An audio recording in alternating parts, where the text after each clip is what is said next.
Hello, Coach Fusi here. Welcome.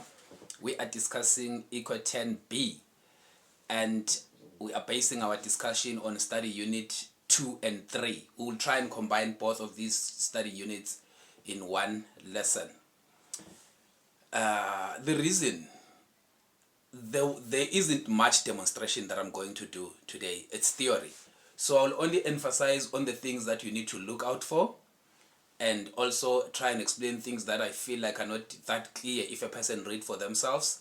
But other than that, much part of this tutorial is in your notes. The way I've structured the notes, you need to read through those notes for yourself. Remember, it's unlike going all over the textbook and all that. So the notes are structured, straight to the point, and mainly including things that are very much relevant for assignment and exam purposes. So, study unit number 2, we are discussing the monetary sector.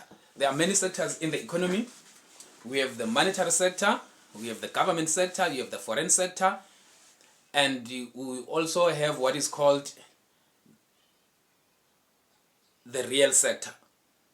The real sector is a sector where goods and services are exchanged or are sold, while the monetary sector is a sector where transactions are of a financial nature. The buying of shares, the selling of shares, buying of bonds, borrowing from the bank, repaying the loans, depositing, and so forth. Can you see the difference?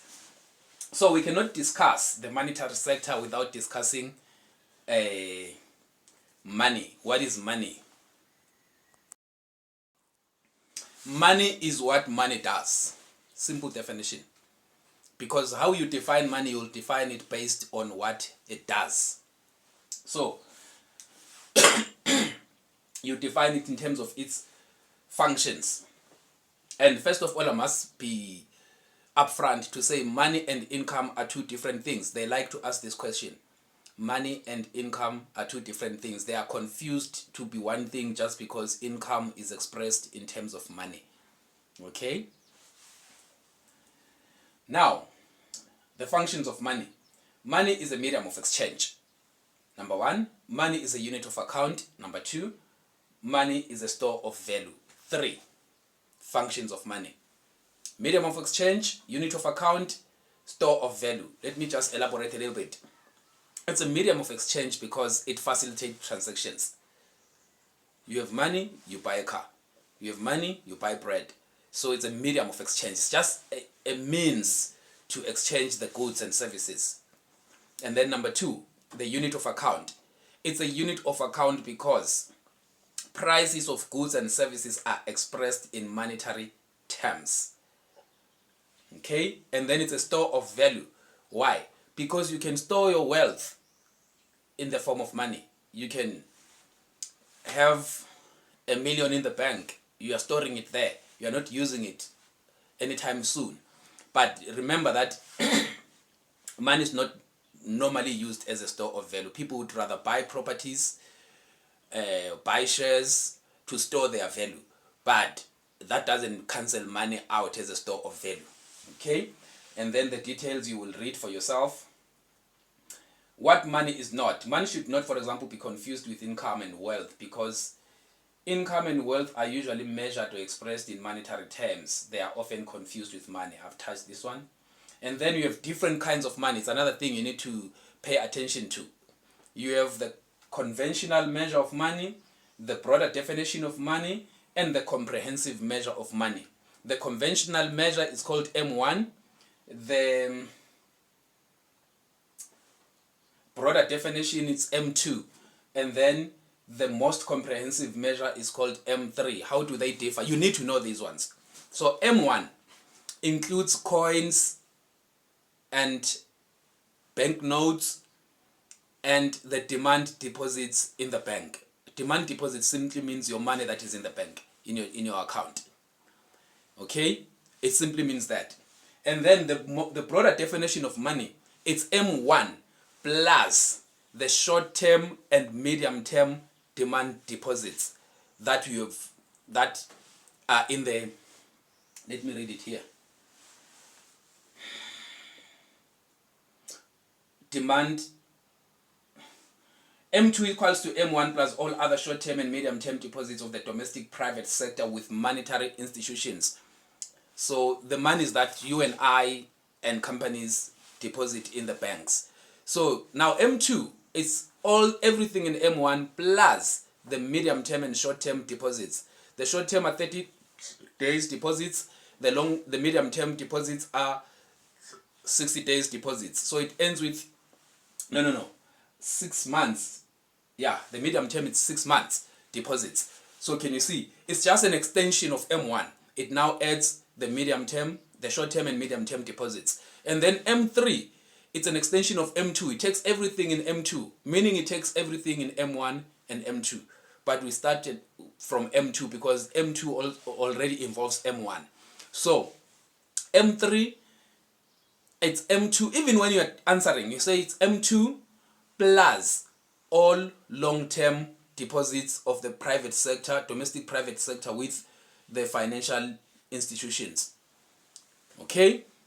So now when we say long-term, we mean deposits that have been fixed for more than 6 months, for 1 year, for 2 years, for 3 years, and so forth. Can you see? It's simple. So these definitions are very important. Know them. They are usually in the exams and assignments. And then you also need to know financial intermediaries. This one is in the assignment. I saw it. Financial intermediaries are institutions that act as the link between the surplus units and the deficit units. What does it mean? Surplus units are people that deposit their money into the bank, and deficit units are people who come to the bank to borrow. So the bank is standing in the middle. So that doesn't mean the bank only. It means all financial institutions, insurance companies, and stuff. So definition, the link between surplus units and deficit units. And then we cannot discuss monetary sector without discussing the South African Reserve Bank. The primary object of the South African Reserve Bank is to protect the value of the currency in the interest of balanced and sustained economic growth in the Republic. The object is to protect the value of the currency. I saw this question in the assignment. I think it's in true or false. It says the primary object is to whatever. It talks about employment, and that the answer there must be a false, because the primary object is to protect the value of the currency in the interest of sustainable economic growth in the Republic. The South African Reserve Bank, in pursuit of its primary object, must perform its functions independently without fear, favor, or prejudice, but there must be a regular consultation between the bank and the cabinet members responsible for national finance matters. Okay? Now, what are the functions of the Reserve Bank? You need to know these functions. The functions of the Reserve Bank: formulation and implementation of the monetary policy. Remember, we have two policies in this economics. We have the monetary policy and we have the fiscal policy. So the fiscal policy will be discussed in study unit 3, where we are discussing the government sector, because the fiscal policy is a policy that is under the control of the government or the treasurer in particular. And the monetary policy is a policy that is utilized by the Reserve Bank to achieve certain objectives in the economy. Remember, the 5 macroeconomic objectives. All these policies are aimed to achieve those objectives. So now, for now, we are still speaking about the monetary policy. Okay, the functions of the Reserve Bank: formulation and implementation of the monetary policy, service to the government banks with the Reserve Bank, and it's also an advisor to the government. And then provision of economic and statistical services. The Reserve Bank collects data in terms of price levels in the economy, the value of the rand, and then it publishes inflation rates and your interest rates and so forth. And then maintaining financial stability. How does it maintain stability? It regulates other financial institutions. It tells them that you know the National Credit Act, which says, how did you borrow this person without checking whether they are able to repay you? So if you have borrowed them and they are unable to pay you back just because you were negligent, you were burdening them with a debt without checking their ability to pay. So all those kinds of regulations. It regulates other banks as to how much money that has been deposited with them must they keep. Because banks, remember, borrow out money which has been deposited into them. to other people, but they must keep a certain amount. They mustn't borrow everything out and remain empty in their coffers. So it's 4 of them. Just know them. First you must be able to list. After listing, then you can be able to explain, because you cannot explain anything that you are unable to list. So first, that's why in my notes usually I start by listing. But in your textbooks you don't find it like that. I start by listing 3 things or 4 things and then go down and explain them in my notes. So like I'm saying, these notes are forming 80% of this tutorial, because this is theory. Nobody can really read for you. So I'm just elaborating here and there. Okay. Formulation and implementation of monetary policy, service to the government, provision of economic and statistical services, maintaining financial stability. These are the functions of the Reserve Bank. Okay. And then read through the explanations there. The demand for money. We're talking monetary policy, we have to talk money. The demand for money. Demand for money is the amount that the various participants in the economy plan to hold in the form of money balances. Money balances means cash in your wallet. It also includes money that is in your savings account, an account where you can swipe, utilize it anytime. So demand for money is the amount that various participants, meaning the households, the firms, and so forth, are planning to hold in money balances. Okay? Now,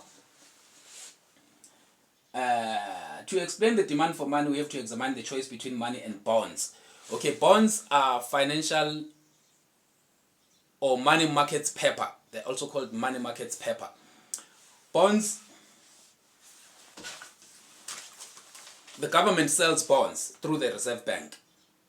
It's when the government wants to borrow money from the public. They are not saying, please borrow us money. They are saying, we are selling bonds. It's 90 Rand per bond. And then after 3 months, you bring it back. And then we give it back to you being 100 Rand. So you have made a profit, which is an interest from 90 Rand to 100 Rand. So now, the demand for money is very much intertwined with the bonds. How? Because when the interest rates are high, people would rather buy bonds because they will earn more interest instead of keeping money lying in your bank account. You remember, there is no interest in the bank balances the normal ones where we keep our money. So when the interest rates are high, people demand less money. They would rather take it, invest it in bonds and treasury bills. But when interest rates are low, there is nothing enticing people to buy the bonds and the treasury bills. So people would rather keep their money, meaning they rather demand to have their money ready for use. So, okay, the opportunity cost of holding money balances is the interest that could have been earned had the money been used to purchase bonds. Remember, what is opportunity cost? Opportunity cost is the value of the choice you did not make. If you decide to leave a job and start a business, the opportunity cost is the salary that you would have been earning if you were working. So the opportunity cost of money demand is the interest rate that would have been earned had they invested in bonds. Okay? And then you have 2 basic components of demand for money. Know these ones. Know these ones. The transaction motive, also called the demand for active balances. And then you have the speculative motive, also called the demand for passive balances. The transaction motive, it's when you demand money because you want to transact. You are getting paid on the 15th. You would rather have money ready for use because you will be transacting throughout the month. You'll be buying food and so forth, transport and so forth. That's the transaction motive. What is your motive for keeping money in the bank and at hand instead of investing it somewhere else? Your motive is to transact. It's a transaction motive. It's also called the demand for active balances. And then the speculative motive, you keep money ready in your account and even in cash in the house because you are speculating that there might be an opportunity that you don't want to miss or the interest rates may go high, and then you'll be able to take that money and buy the bonds and treasury bills. So this one is a speculative motive. You are speculating that there might be an opportunity. I must have ready money. Okay? Now, talking these two components of demand for money, let's show them graphically. Okay? First, you have this one.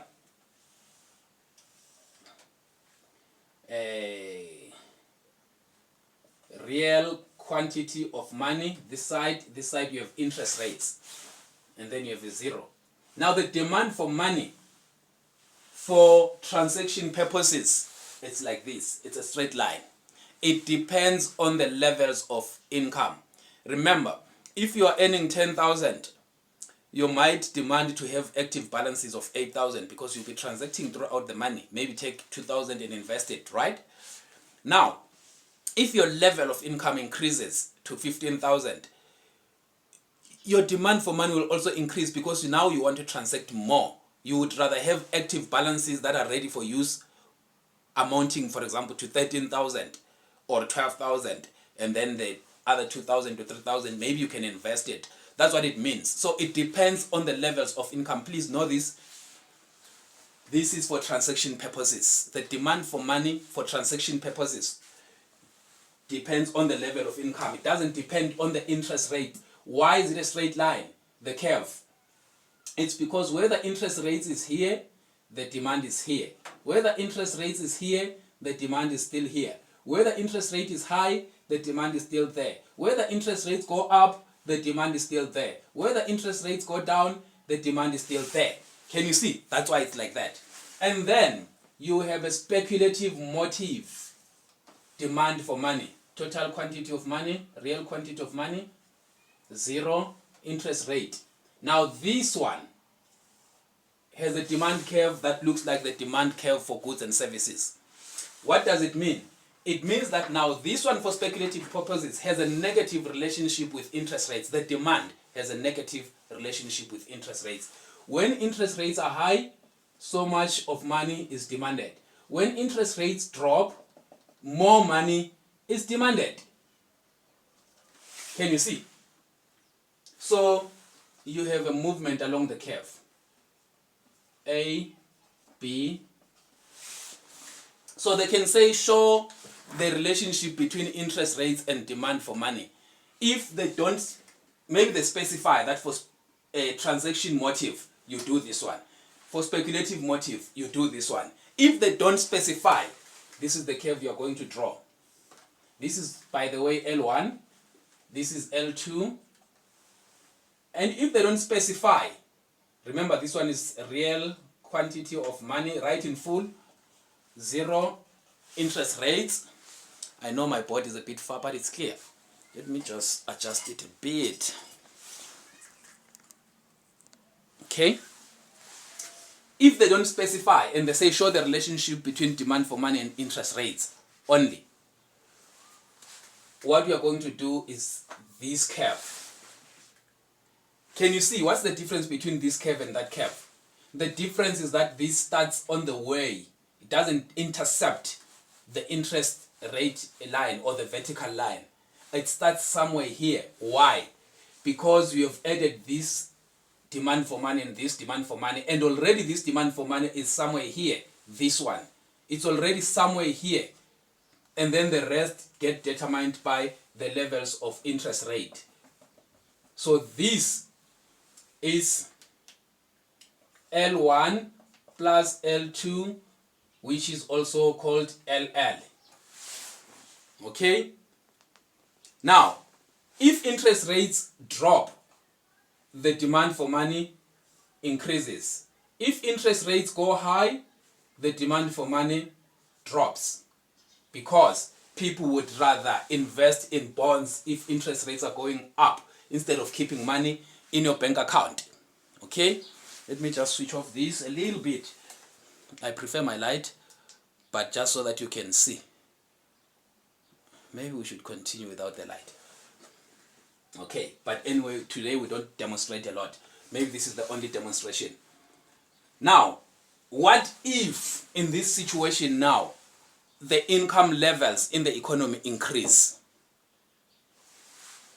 you won't experience a movement along the curve, because you only experience a movement along the curve when interest rates change. What if interest rates remains unchanged and then the levels of income increase in the economy?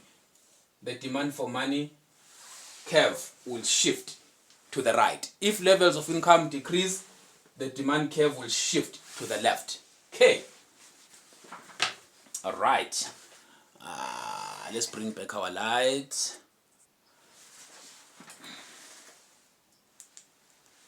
Okay. Moving forward.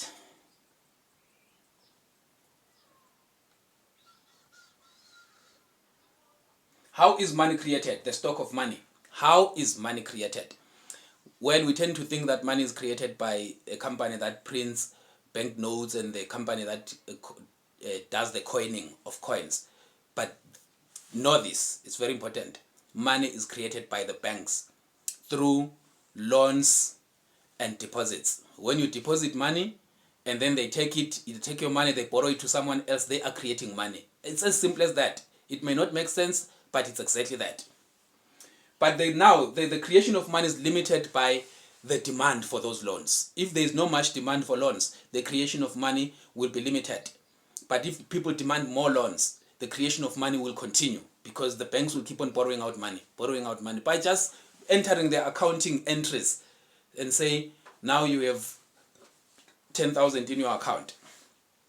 And again, the demand for money is also limited by the regulations of the Reserve Bank.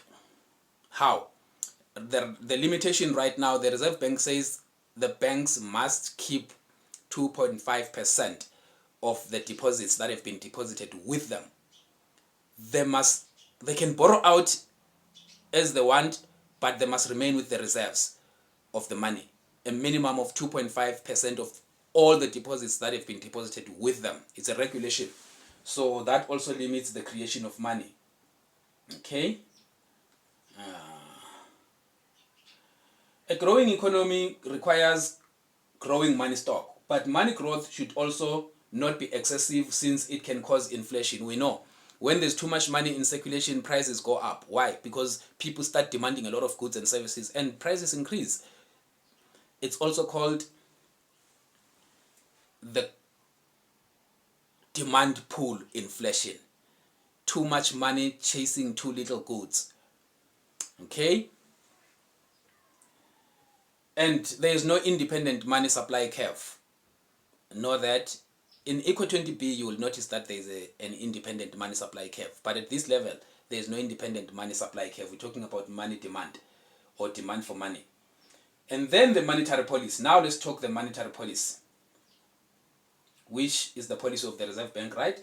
Monetary policy may be defined as the measures taken by the monetary authorities to influence the quantity of money or the interest rates with view to achieving stable prices, full employment, and economic growth. Okay, no need to explain anything there. And obviously the monetary policy is formulated and implemented by the South African Reserve Bank, right? Now the main features of the South African monetary policy framework, the main features, know them. The main features of the South African monetary policy framework. The ultimate objective is balanced and sustainable economic growth. The end result that is desired is the balanced and sustainable economic growth. Okay? The intermediate objective, the shorter term objective in a way, because the first one is the ultimate. So now, before the ultimate, the intermediate objective is pre-announced inflation target. At the moment, I think our inflation target in South Africa is between 3% and 6%. So meaning it's an objective. We want our inflation to play in that range, between 3% and 6%. Okay, so that's an intermediate. The first one is sustainable economic growth. Now, the operational objective. Now we're operating.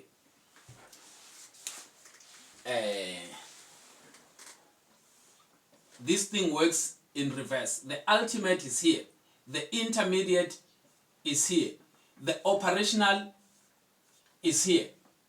We are going there, but we start by discussing the end, and then the action before the end, and then the action at hand. Okay? The operational variable is short-term interest rates, which are governed by changes in the repo rate. So how does the Reserve Bank operate to achieve its ultimate objective? It uses the interest rates. It raises the repo rate. The repo rate is the rate at which the Reserve Bank borrows other banks' money. Other banks borrow from the Reserve Bank, and the Reserve Bank charges them interest, which is called the repo rate. And then from that repo rate, they also charge interest to the public. So that's the operational variable. And then the monetary control system is a classical cash. Monetary control system is a classical cash reserve system. The one I mentioned. How much reserves must other banks keep in their coffers? They don't just borrow out everything to the public. Okay, cool. So these are the main features of the South African monetary policy. Now, the key monetary policy instruments are the accommodation policy and the open market policy. What is the accommodation policy? The accommodation policy basically is the use of those interest rates and even the Reserve Bank requirements. How does the Reserve Bank accommodate other banks when they want money? It accommodates them based on the interest rates. It charges them interest rates and gives them money and so forth and so forth. And then these are the key monetary policy instruments. And then the other one is the open market policy. What is the open market policy? Is the selling of government bonds on behalf of the government by the Reserve Bank. Government bonds and treasury bills. So, why do we call these instruments? It's an instrument which they use to achieve a certain objective. The main objective here would be to control the amount of money in circulation. If the Reserve Bank feels like, you know what, there's too much money in circulation and they want to drain the money from the circulation, they sell government bonds. This is an open market policy. They sell government bonds to the public. So when people buy that paper, they take money to the Reserve Bank. So it drains money out of the economy to its own hands. And then when they feel like there's shortage of money in circulation, they buy back those bonds from the public. Obviously, they offer a higher interest. And then they buy those bonds from the public. They take back that paper and put money back into the economy. Okay? And then the rest of these two. I'm just giving you a key understanding. But the notes are here. Read through and see what more you gain. And then we are done with study unit number 2. Now we're jumping to study unit number 3. The government sector. The government sector or public sector in South Africa consists of the following. The central government, the regional and provincial is the same, and the local government. Okay? So you need to know which one is responsible for what. Obviously, the national government or the central government which is concerned mainly with national issues such as defense and our relationships with the rest of the world. That's the government at the top level. And then what about the provincial government? Is concerned with the services such as education, health, and so forth. What about the municipalities, the local government?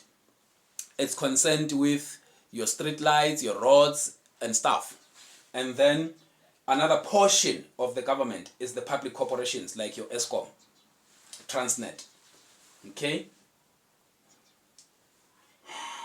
The government provides the public goods and services such as law and order, health services, education, etc. Okay? Apart from these goods and services, government also makes transfer payments to households, to pensioners, to abogogo and stuff.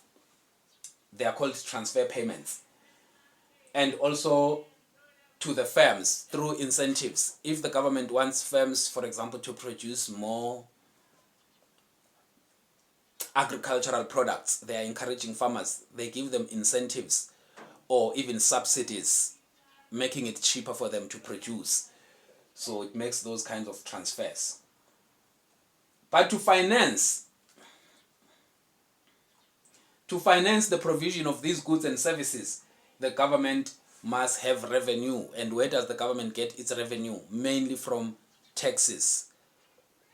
So the government makes its money by charging firms and households taxes for the services it provides. So you are charged on pay as you earn. Companies are also charged company tax, but the government doesn't get money only from that. So it's through taxes, it's through borrowings from the private sector, domestic private sector. The government can borrow money from Old Mutual because these are billionaire companies, and the government can borrow money from the Reserve Bank, and also through property. What do they call? I don't see it here, but government also earns money from property rights. For example, you find that there's a company that is mining. It's been given the rights to mine, and the government charges it because where it's doing the mining, the land belongs to the government. So it's called property rights. Even the rentals, government have buildings and it rents them out. But a huge part of government revenue is through taxes. Keep that one in mind. And why does the government actually intervene in the economy? Where does the government come in? Government comes in because of market failure. The main reason for government intervening in the markets is because of market failure. What is market failure? Number one, okay, monopoly and imperfect competition. Public goods, externalities, asymmetric information, common property resources. Let's try and break down each, but you will also read.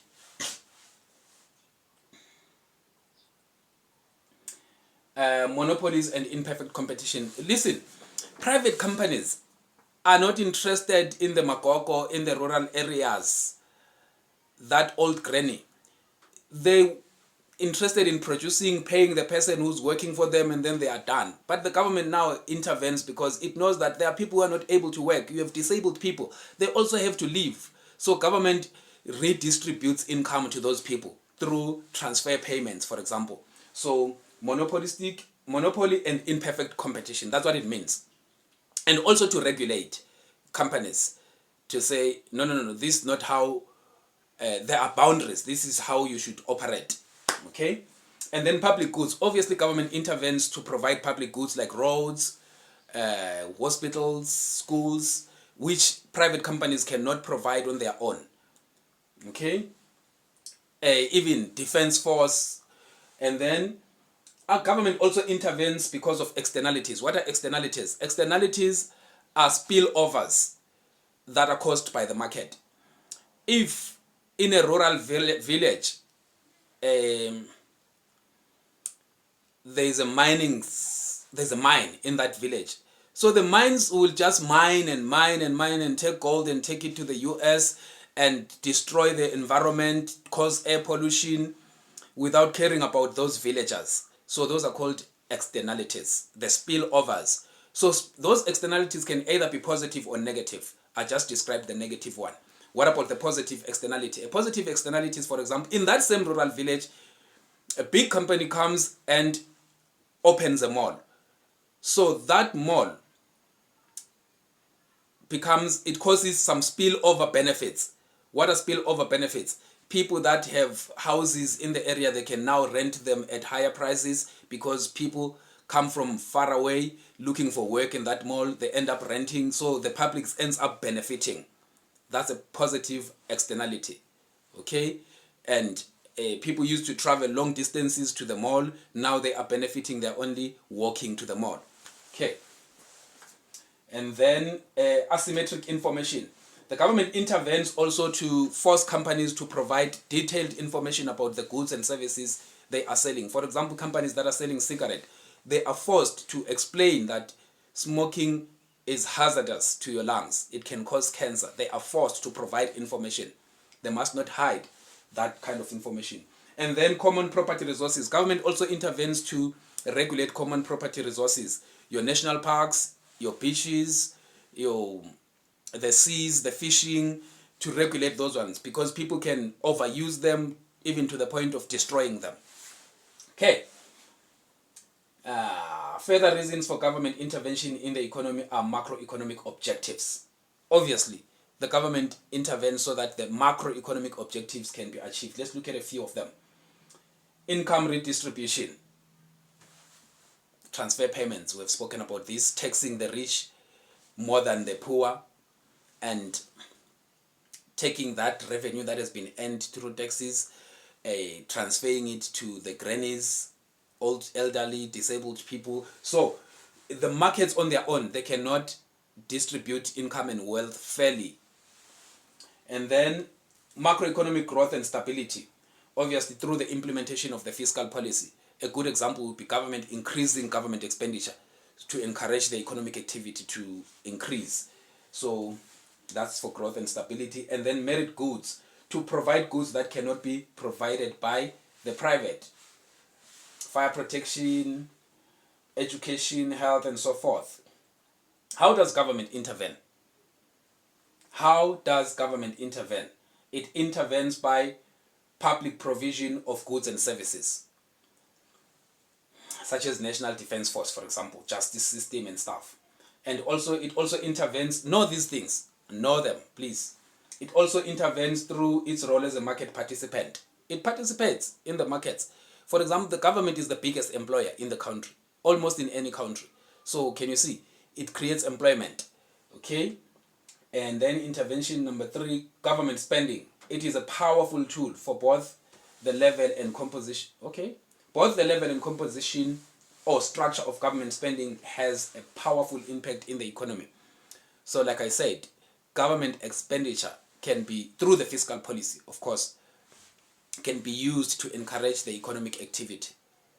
If government feels like the economy is not doing well, the government has to spend in the economy to revive the economy through the buying of goods and services from private companies, and through maybe opening factories and public works programs.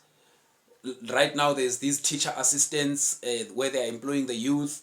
It's expenditure, they're spending. They're paying those people. So, can you see? And also government intervenes through taxation and regulations. Fiscal policy and the budget. Okay, fiscal policy and the budget. A fiscal policy is a policy in respect of the level and composition of government spending, taxation and borrowing. The main instrument of the fiscal policy is budget. No, that one. The main instrument of the fiscal policy is budget. Remember, every year around February, is it March, government announces the budget. As to, we're going to be spending $1 billion in education. A budget is a plan, it's a projection, something to come. We'll be spending $2 billion in health, we'll be spending $5 billion in education, we'll be spending so much in sports and culture, and so forth. So that's the main instrument of the fiscal policy, the budget. Okay? And the variables. What are the policy variables? What are the policy instruments or variables? Are government spending and taxation. How much does the government want to spend or planning to spend? And how much revenue does it expect to collect through taxes? Remember, we said this is the main source of revenue for the government. So those ones are called the variables. But the main instrument is the budget, and the variables are government spending and taxation.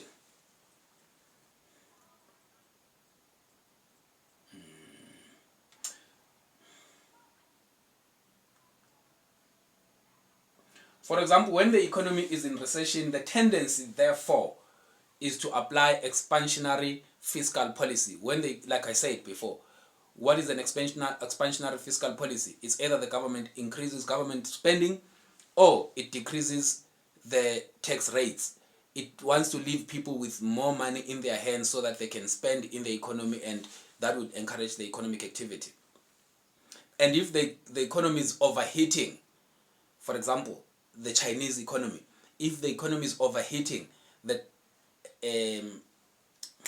tendency would be to cut down on government expenditure or to increase taxes, to take money from people so that they have less to spend.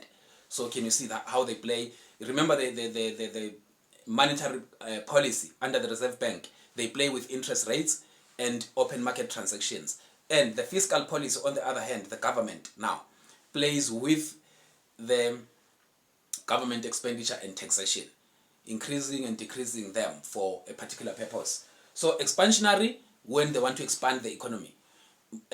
Contractionary, when they want to contract or to discourage the economic activity. Those two things that I just explained. Now, talking about the budget, you also have what is called budget deficit and budget surplus. They are very straightforward. A budget deficit is when the government plans to spend 10 billion, but when it looks at the taxes that it will be able to collect, it will only be able to collect 10 billion. So there's a deficit in the budget. Government expenditure exceeds government revenue. And then a surplus, it's when the revenue is expected to be more than expenditure. So there's a surplus. Okay? And then causes of increase in government expenditure, changing in consumer preferences. For example, people start demanding more education services or health services. These are the causes of increase in government expenditure. Political and other shocks. Obviously, there is war in Ukraine and Russia. We have a shock. We have a supply shock for oil. So this thing causes an increase in government expenditure because the government has to try to subsidize motorists in a way, or companies in a way, or the public. So these are the causes of increase in government expenditure. Redistribution of income. How many elderly people are living in poverty and stuff that it needs to transfer money to. Okay? Population growth and urbanization is also another cause for an increase in government expenditure. When population grows, I mean, there's previously when you had one child, you would spend 2,000 rand on groceries per month. Now you have 5 children, you have to spend 8,000 rand on groceries per month. So can you see the population growth? And then and urbanization, of course, moving of people from rural areas to the urban areas. It causes huge demand for housing, electricity and stuff, which increases government expenditure. Now, financing of government expenditure. Income from property, taxes and borrowing. I did explain these ones, I'm just going to pass. And then let's talk taxation. Taxes are compulsory payment to the government and are the largest source of government revenue. Now you need to know the criteria for good tax. What is the criteria? How do we judge whether the tax system in the country is good or bad? It must be neutral and there must be equity. So 2 criteria, neutrality and equity. What neutrality actually means is only that it means that the burden of tax must be as minimal as possible. People must not be overburdened with the taxes. That's the neutrality part. And the equity simply means people must be taxed according to their ability to pay principal. Ability to pay principal. I think this one is in the assignment. What does the ability to pay principal mean? It simply means that people that are earning more must be taxed more. People that are earning less must be taxed less. That's why you have tax brackets. When you are earning a salary of 30,000, between 30,000 and 40,000 rand a month, you will be taxed at a certain rate.